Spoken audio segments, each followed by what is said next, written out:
Сторож услышал стук в подвале, а когда спустился вниз, замер на месте. Но вот что было до этого. Ноябрь 1998 года. Сырой туман полз по улицам небольшого городка под Костромой, оседая на облупленных стенах старого интерната. В окнах почти не горел свет, дети давно уехали на зимние каникулы, и из всех, кто оставался в здании, был только сторож Петр Савельевич Крутов, 56 лет, бывший электрик, сухой, нелюдимый, но аккуратный человек. Работа у него была простая – обходить здание, проверять замки, следить за котельной и подвалом, где стояли трубы и насос. Платили копейки, но жилье бесплатное, комната при вахте, тепло, чайник, старый телевизор, электроника. Вечера проходили одинаково – радио, сигалета «Беломор», дежурство до утра. Только в ту ночь все пошло иначе. Было около 2. Петр сидел у радиоприемника, слушал глухие голоса маяка, когда где-то снизу послышался глухой удар. Раз. Потом пауза. Потом еще бабах, будто кто-то кулаком бил по железу. Он вздрогнул. Здание старое, трубы гремят, мыши бегают, ничего нового. Но звук был не трубный, слишком отчетливый, словно кто-то снизу подавал знак. Петр выключил радио, прислушался. Тишина. Только капало где-то в подвале. Он встал, взял фонарь-луч, закутался в телогрейку и спустился по лестнице. Запах сырости ударил в нос, подвал всегда был влажный, с плесенью на стенах. Внизу горела тусклая лампочка, светила на бетонный пол и ржавые двери подсобок. Он прошел вдоль стен, постукивая ключами. «Есть кто?» Ответа не было. Только снова стук, но теперь ближе, из дальней секции, где стояла старая котельная, давно отключенная. Петр подошел к двери. Замок ржавый, на петлях паутина. Он открыл, фонарь выхватил из темноты лестницу вниз, туда, куда он никогда не спускался. Про этот нижний уровень ему рассказывали. Раньше там был бомбоубежище, потом склад. Сейчас закрыто, завалено. Но стук шел именно оттуда. Петр постоял, колеблясь. Звук повторился, теперь настойчивее. 3 коротких удара. Бабах, бабах, бабах.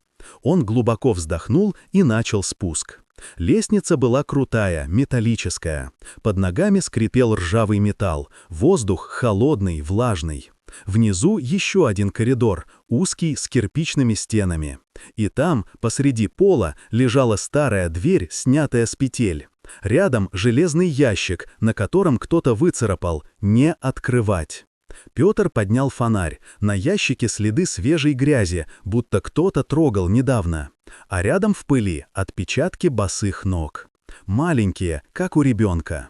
Он вдруг почувствовал, как по спине побежал холод. «Кто здесь?» — крикнул он. Тишина. И снова 3 удара. Теперь изнутри ящика. Петр замер, сердце гулко ударяло в груди. Он шагнул ближе, наклонился. Стук повторился, тихий, глухой. Он уже хотел поднять крышку, но сверху из прохода послышался голос. «Петя, не трогай!» Он вскинул фонарь, никого, только пыль в воздухе. Голос был женский, знакомый, очень знакомый. Тот самый, что он слышал 20 лет назад, перед тем, как его дочь пропала. Петр резко выпрямился. Фонарь дрожал в руке. Он был уверен, не послышалось. Голос мягкий, чуть хрипловатый, женский, тот самый, что он помнил всю жизнь. Дочери Ане было 9, когда она пропала в 1978 году. Тогда они жили в поселке под Ивановым. Лето, жара, речка. Девочка пошла за грибами с соседями и не вернулась. Искали всем поселком: собаки, милиция, вертолет. Нашли только ее шапочку на опушке. Тело так и не нашли. Жена долго болела после того, потом умерла. А он просто уехал. Сменил фамилию, устроился в этот интернат сторожем. С тех пор один. Только этот голос остался в памяти. И вот теперь, в подвале, под его ногами, тот самый голос. Он сделал шаг назад, закрыл дверь, поднялся наверх. Сел на стул у вахты, закурил. Руки дрожали. «Глюки, старый дурак», — прошептал он. «Дымом надышался, вот и слышится». Но до самого утра сон не пришел. А под утро, когда за окном начало светлеть, снова стук. Теперь сверху, где-то из стены, рядом с котельной. 3 коротких удара. Петр вскочил, но не пошел вниз. Сел на табурет и смотрел на дверь подвала, будто ждал, что оттуда выйдет кто-то. Днем, чтобы отвлечься, он пошел в поселок. В ларьке взял хлеб, консервы и газету «Аргументы и факты». На последней странице взгляд зацепился за заметку. При разборе старого здания детского интерната в Ивановской области обнаружена капсула с человеческими останками. По предварительным данным, девочка около 10 лет пропала в 1978 году. Петр застыл. Газета выпала из рук. Там же, ниже, маленькое фото. Тот самый интернат, где он теперь работает. Не может быть. Он купил еще один экземпляр газеты, пошел в сельсовет. Там, в пыльном архиве, попросил старые документы по зданию. Бабка-бухгалтер долго рылась, потом принесла папку с пожелтевшими бумагами. На титульном листе: «Интернат номер 7, 1975-1980, ремонт, перепрофилирование из детского приюта при монастыре». Петр пролистал. В одной из ведомостей пометка карандашом: «Старый подвал, заложен кирпичом, вход закрыт после инцидента с ребенком, 1978 год». Он сжал листы так, что пальцы побелели. Сердце гулко стучало. Инцидент с ребенком. Тот же год, когда пропала его Аня. И то же здание. Вечером, вернувшись, он снова пошел в подвал. Лампочка моргала, воздух густой, как в погребе. Он дошел до той самой двери, что вела в нижний ярус. Замок висел криво, он снял его, открыл. Лестница вниз, мокрая, скользкая. Внизу тот же ящик с надписью «Не открывать». Но теперь крышка была приоткрыта. Петр замер. Изнутри теплый воздух, будто кто-то дышит. Он наклонился, посветил фонарем. Внутри пустота, только старые тряпки и ржавый лом. И вдруг из угла, за ящиком, послышался тихий детский смех. Петр резко обернулся. Никого.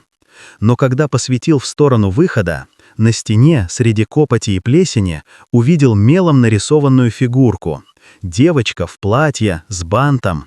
Под рисунком коряво выведено: «Папа, я здесь». Фонарь выпал из руки. Петр прислонился к стене, не чувствуя ног. Он не верил в привидения, но теперь не мог ни уйти, ни поверить, что это просто совпадение. Позже, уже на вахте, он весь вечер листал ту газету. В статье было указано имя следователя, который вел то старое дело — капитан А. Синицын, милиция из областного центра. Петр решился. Завтра он поедет туда, найдет этого Синицына, если жив, узнает все. Но когда ночью он лег на кровать, за стеной снова раздался стук. 3 раза. И тихий голос: «Не уезжай». Он встал, подошел к окну. На улице никого. Только у двери в подвал стоял силуэт маленькой девочки, бледной, прозрачной, в светлом платье. Она смотрела прямо на него и улыбалась. Сон все время прерывался, стоило закрыть глаза, и он видел подвал, мелом нарисованную девочку, и слышал тихий шепот: «Папа, не уходи». Он выпил крепкого чая, надел старое пальто и поехал в город. Автобус трясся по колдобинам, пахло дизелем и мокрой одеждой. В кармане он держал вырезку из газеты с фамилией следователя — Синицын А.М. В областном управлении милиции его провели в кабинет. Запах старой мебели, пыль, стопки папок. За столом сидел мужчина лет 70, седой, с усталым лицом. «Вы Синицын?» «Был когда-то», — усмехнулся тот. «На пенсии уже 5 лет. А вы кто?» «Крутов Петр Савельевич». «И по какому делу?» Петр достал вырезку, положил на стол. «Ваша подпись. Дело о пропавшей девочке. 1978 год. Ивановская область, интернат». Синицын нахмурился, снял очки. «Господи, откуда вы это взяли?» Я теперь работаю сторожем в том самом здании. Молчание. Потом старик поднялся, налил себе воды, выпил. «Там тогда много чего было», — сказал он тихо.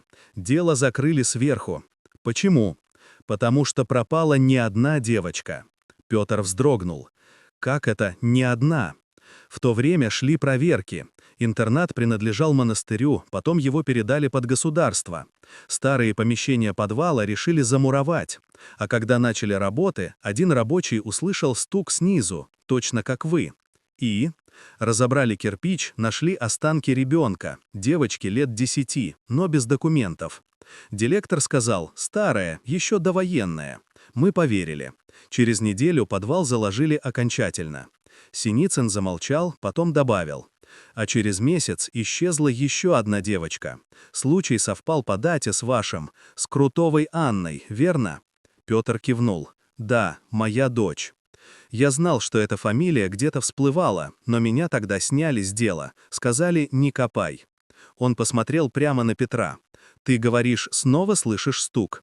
«Да, и видел, рисунок, мелом, и голос». «Значит, там что-то осталось, не дух, память, место помнит». Синицын порылся в ящике, достал старую папку. Пожелтевшие листы, фотографии.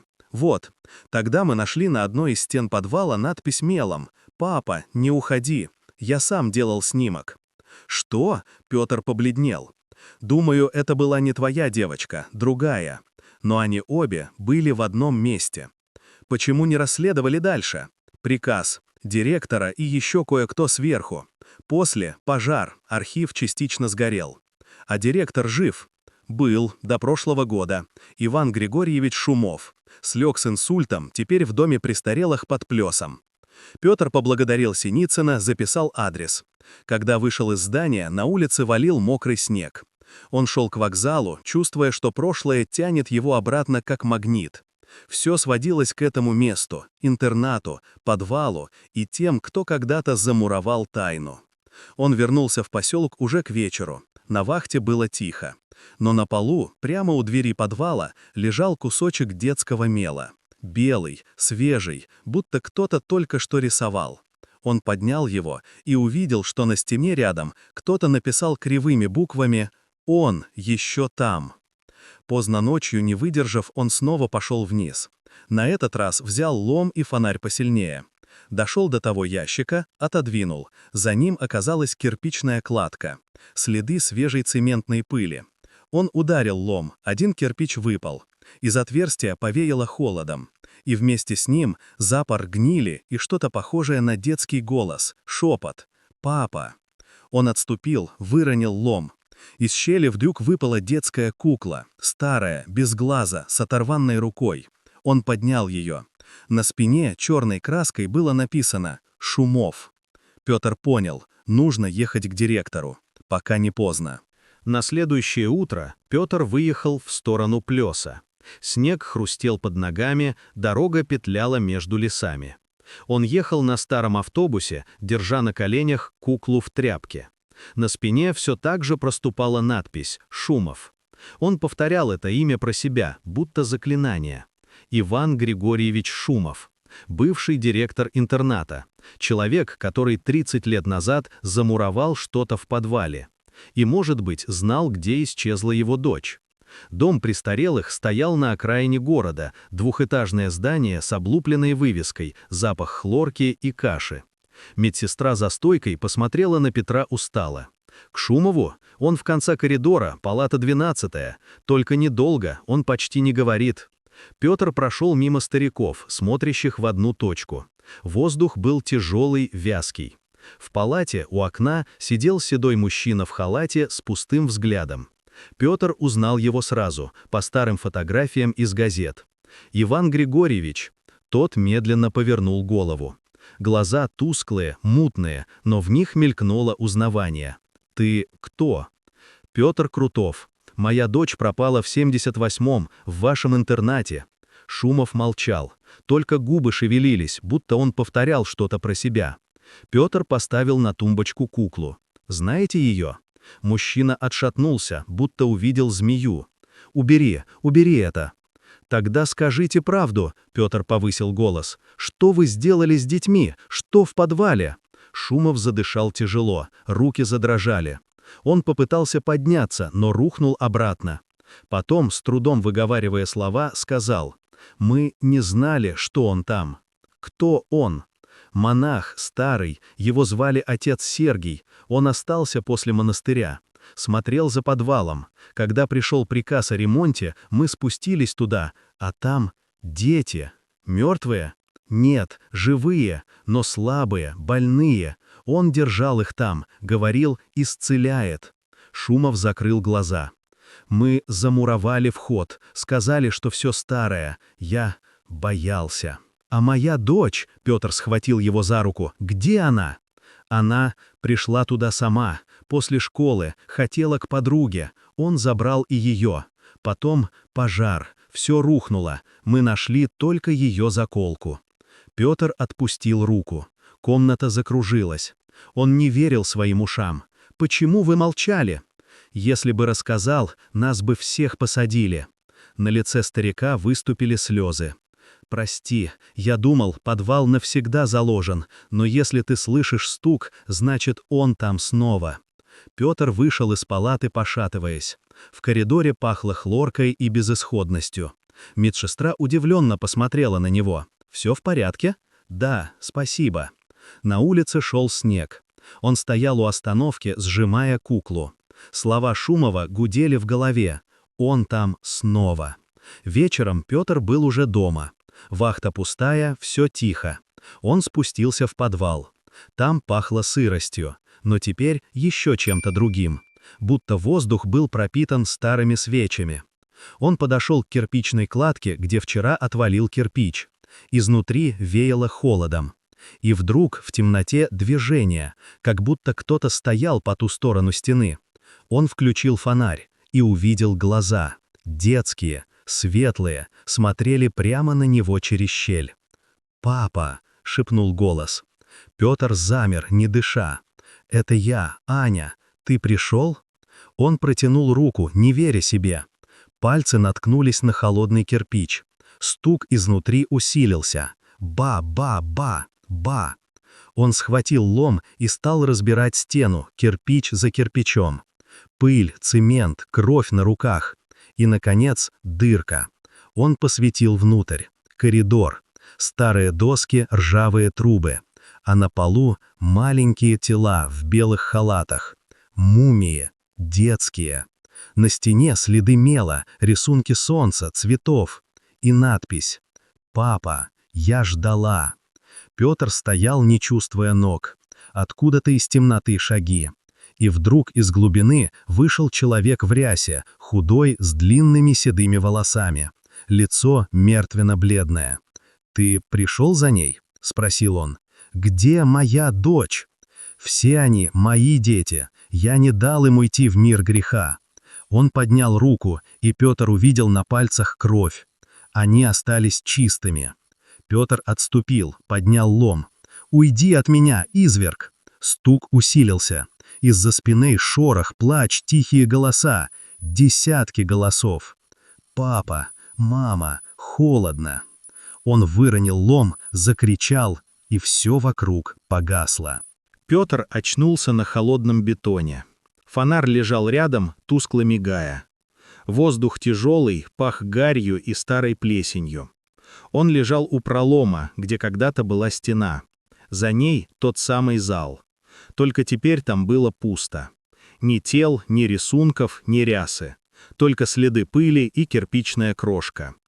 Он с трудом поднялся, схватил фонарь, посветил вокруг. На полу гильза, старая, латунная, с клеймом 1978. Он поднял ее и вдруг понял. Гул в ушах стал ровнее, голоса исчезли. Наверх он выбрался еле живой. Сел у вахты, долго смотрел в окно, пока не расцвело. Днем он позвонил Синицыну. «Я нашел подвал», — сказал он глухо. «Живой?» «Пока да. Там все завалено, но были останки». «Мы приедем», — пообещал тот. Через день прибыла группа, следователь, криминалисты, несколько рабочих. Разобрали стену, прочистили тоннель. И правда, закладкой оказался старый бомбоубежище. На стенах следы копоти и ржавые цепи, которым когда-то что-то крепили. Нашли несколько детских костей, фрагменты одежды и медицинские инструменты. На полу ящики со стеклянными банками, в которых были надписи вроде «Образец номер 3» и «Реакция 14В». «Это не монастырь», — сказал один из экспертов. «Это была лаборатория. Похоже, тут в 50-е что-то испытывали». Вскоре выяснилось, в те годы в подвале действительно размещался закрытый медпункт, где проводили опыты по адаптации детей к изоляции. Руководил проектом священник-биолог Сергий Астафьев, впоследствии объявленный умершим. Но никаких документальных подтверждений о его смерти не нашли. Кости отправили на экспертизу. Через неделю пришел ответ. Среди них действительно были останки девочки Крутовой Анны, идентифицированные по сохранившемуся медальону. Петр прочитал бумагу молча. Он не плакал, только сжал лист и долго сидел у окна. Весной подвал окончательно залили бетоном. Здание интерната решили снести. Но пока техника не подошла, сторож все еще оставался там, охранять, пока не приедет комиссия. Ночью он вышел во двор. Снег сошел, земля дымилась. Он посмотрел на место, где был вход в подвал, и тихо сказал: «Все, дочка, отпусти». В тот момент ветер стих, и из-под земли донесся один единственный удар. Ба-бах. И тишина. Через месяц Петр уволился, уехал в соседний поселок. Жил спокойно, чинил электрику, помогал людям. Но иногда, особенно по ночам, он вздрагивал от звука, 3 тихих ударов, будто кто-то стучит в трубу. Ба-бах. Ба-бах, ба-бах. Он знал, это не призрак, это просто память. Здание помнит всех, кто когда-то ждал, чтобы их нашли. И когда в 2001 году на месте интерната начали стройку, экскаватор внезапно провалился в пустоту, в старый тоннель. Водитель клялся, что слышал снизу детский смех.